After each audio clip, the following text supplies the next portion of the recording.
Welcome back guys to market examination video. तो आज हम बात करेंगे मार्केट में आज पूरे दिन किस तरीके का एक्शन रहा और मेरी क्या एक्सपेक्टेशंस बन रही है कल के मार्केट के लिए। तो आज अगर आप देखोगे तो मार्केट ने जो प्रीवियस एक्शन था उसे कंटिन्यू किया, मतलब जो मंडे को मूव आया था उसे स्ट्रांगली फॉलो थ्रू मिल रहा है आज के दिन। तो इसका मतलब क्या कि मार्केट में सही में स्ट्रेंथ है। अब ये हमें अभी भी नहीं पता चलेगा, हमें थोड़ा वेट करना पड़ेगा। मार्केट एक दो दिन में ट्रेंड चेंज नहीं करता है, मार्केट थोड़ा समय लेता है, एक वीक दो वीक, उसके बाद हमें पता चलता है कि ट्रेंड चेंज होगा कि नहीं होगा। बट एज ऑफ नाउ ऐसा तो लग रहा है मार्केट कहीं ना कहीं स्ट्रेंथ शो कर रहा है। अब सबसे इंपॉर्टेंट ये होता है जब मार्केट स्ट्रेंथ शो कर रहा है तो क्या स्टॉक्स उस स्ट्रेंथ को फॉलो कर रहे हैं। तो हाँ, मेरे को कहीं ना कहीं हल्की फुल्की थोड़ी स्ट्रेंथ लग रही है स्टॉक्स में भी। बट क्या वो कंटिन्यू रहेगी नहीं रहेगी वो हमें पता चलेगा कल। कल एक डिसाइसिव डे होगा मेरे हिसाब से, क्योंकि जनरली क्या होता है कि जब ऐसे मार्केट गिरता है या बढ़ता है और जब वो पुल बैक शो करता है, मतलब कि अगर कोई स्ट्रॉन्ग ट्रेंड चल रहा है आइदर डायरेक्शन में और फिर वहां से पुल बैक आता है, वो पुल बैक 2.5 दिन का होता है। इसका मतलब क्या? इसका मतलब ये कि मार्केट एक दिन ऊपर आया, 2 दिन ऊपर आया, अब कल भी ऊपर जाएगा लेकिन सेकंड हाफ तक, और फिर वहां से गिरेगा।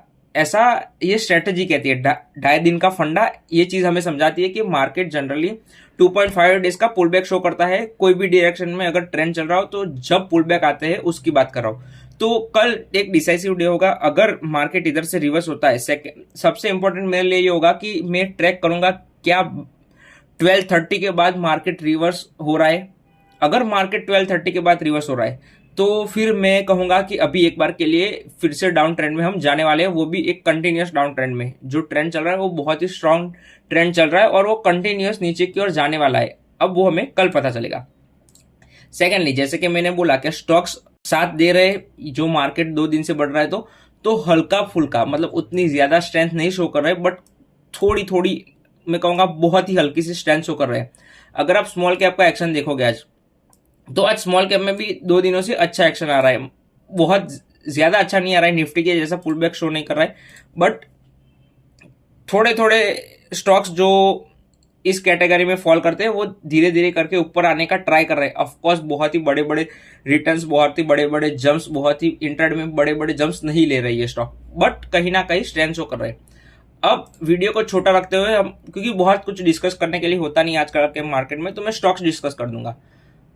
मेरे को लगता है कि अभी आईपीओ के जो रिसेंट आईपीओ के जो स्टॉक्स है वो बहुत ही वेल प्लेस्ड है और कई स्टॉक्स है जो अच्छी तरीके से बेस बना रहे हैं। और अगर वो बेस कंटिन्यू होता है या फिर 1-2 दिन और रुक जाता है और फिर ब्रेकआउट देता है, आज वैसे भी बहुत सारे स्टॉक्स रेडी है। आईपीओ जो स्टॉक्स अभी मैं आपको दिखाऊंगा एक एक करके, वो सारे स्टॉक्स रेडी है। बट क्या मार्केट सपोर्ट करेगा नहीं करेगा, वो सबसे इंपॉर्टेंट चीज होती है।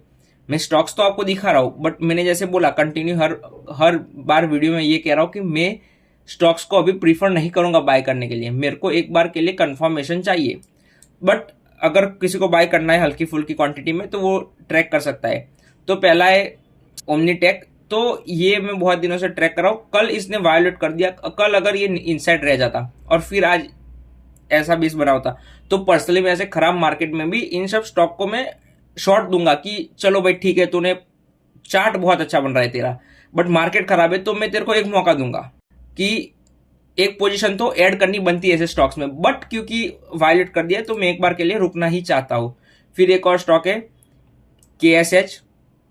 अब ये स्टॉक बहुत ही अच्छा लग रहा है मेरे को। दोनों ही स्टॉक मेरे को बहुत ही अच्छे लग रहे हैं, बट ऐसे मेरे को मार्केट फीडबैक अच्छा नहीं मिल रहा है, इसलिए मैं स्टॉक्स आजकल बाय नहीं कर रहा हूं। तो ये स्टॉक भी मेरे को अच्छा लगता है। अगर इन लेवल्स को ब्रेक करके फिर ऊपर निकलता है तो फिर एक अच्छा मूव, और जो प्रीवियस जो मूव है अगर आप देखोगे इसमें भी 2.5 दिन का फंडा लगा, तीसरे दिन ये ऊपर आया। तो ये सारी चीजें हर जगह ये स्ट्रेटेजीज वर्क करती है। बस आपको समझना पड़ेगा स्ट्रेटेजी क्या होती है, तो आपको हर जगह वो स्ट्रेटेजी मिल जाएगी।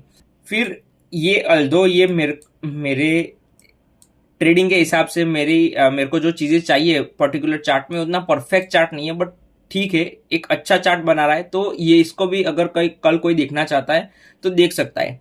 फिर क्लीन मैक्स। अब ये स्टॉक में मेरे को इतना कॉन्फिडेंस तो नहीं आ रहा है, बट बेस ठीक ठाक है, उतना उतना अच्छा भी नहीं है। सबसे अच्छा बेस कौन से स्टॉक्स का है, तो कौन से आईपीओ का है, तो ये 2 आईपीओ का आईपीओ बेस है ना वो सबसे अच्छी है पर्सनली मेरे पॉइंट ऑफ व्यू से। मैं बाय तो एक भी नहीं करने वाला हूँ, बट समझाने के लिए समझा रहा हूँ।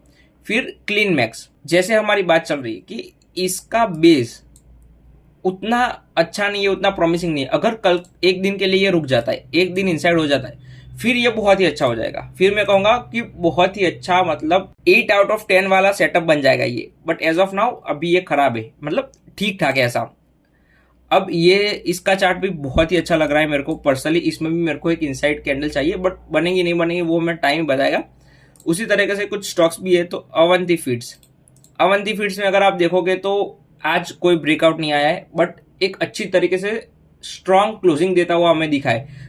तो ये शायद मोमेंटम कंटिन्यू रह सकता है अगर मार्केट सपोर्ट करता है। ये हर बार मेरे को लगाना पड़ेगा, अगर मार्केट सपोर्ट करता है। तो मार्केट खराब है तो मैं तो पर्सनली ट्रेड करना ही नहीं चाहता हूँ, बट क्योंकि अब मैं रेडी हो रहा हूँ बुल मार्केट के लिए, तो मेरे को ये सारी चीजें ढूंढ ढूंढ के निकालनी पड़ रही है कि अच्छा ऐसा इस चीज को ऐसे कंपेयर करूंगा। तो मतलब अगर कोई चीजें मैंने बहुत टाइम से स्कैनिंग बैनिंग करना छोड़ दिया था, तो वो सब गलती से धीरे धीरे छूट ना जाए, इसलिए मैं अब पहले से आकर स्कैनिंग कर रहा हूँ और ये सारी चीजें अच्छे से ढूंढ रहा हूँ। अब हम अपन बात करते हैं सीसीएल की। तो ये इतना प्रॉमिसिंग चार्ट तो नहीं है, स्टॉक थोड़ा खराब हो गया है। अगर आप देखोगे तो इधर इधर से रिजेक्शन फेस किया है, इधर से रिजेक्शन फेस किया है, उसी तरीके से इधर से रिजेक्शन फेस किया है और इधर से भी रिजेक्शन फेस किया है। तो ये लेवल को अगर ब्रेक करके ऊपर निकलता है तो एक बार के लिए निकल सकता है, बट फॉलो थ्रू मूव सबसे इंपॉर्टेंट होता है। और मैंने बोला कि मेरे को क्यों पसंद नहीं आ रहा है, क्योंकि लास्ट टाइम जब ये लेवल्स को ब्रेक करके ऊपर निकला था तब कोई बेस भी नहीं बनाया था और हमें एंट्री भी नहीं दी, डायरेक्ट गैप अप हो गया था और फिर वहां से ऊपर निकलने लगा था। तो पर्सनली ऐसा मुझे लगता है कि इन स्टॉक्स में, मतलब अगर कोई ट्रेड करना चाहता है तो इन स्टॉक्स में ट्रेड कर सकता है। अब अपन बात कर लेते हैं मेरी होल्डिंग्स की। तो जैसे इंडिया वायर्स अभी भी होल्ड कर रहा हूं मैं, मेरे को कोई जल्दी नहीं है। मैं अब इसमें बहुत बड़ा एसएल नहीं लेने वाला हूँ। प्रीवियसली मैं इसमें एक अच्छा खासा एसएल लेने वाला था, बट अब इसमें मैं छोटा एसएल रखूंगा और फिर स्टॉक को निकाल दूंगा। तो एज ऑफ नाउ मार्केट में कुछ ज्यादा ही एक्साइटेड होने की जरूरत नहीं है। मार्केट हमें टाइम दे रहा है, मार्केट को टाइम दो थोड़ा कि मार्केट क्या करना चाह रहा है। तो यही था। अब सबसे आखिरी चीज और सबसे इंपॉर्टेंट चीज, वीडियो अगर आप देख रहे हो तो लाइक करो और कमेंट करो। मैं सही में बोल रहा हूँ कि इसका बेनिफिट आपको मिलेगा, सबको नहीं मिलेगा। मैं जिस तरीके से बुल मार्केट में अगर लाइव ट्रेड करूंगा ना, वो उसके लिए प्राइवेट ग्रुप बनाने वाला हूं, क्योंकि लोग समझते नहीं रहे इन चीजों को। तो अगर आप लाइक करोगे और कमेंट करोगे तो ही मेरे को पता चलेगा कि आप वीडियो देख रहे हो, नहीं तो मेरे को पता नहीं चलेगा। क्योंकि मैं चूज करने वाला हूँ, ऐसे सबका इंटरव्यू नहीं लेने वाला हूँ।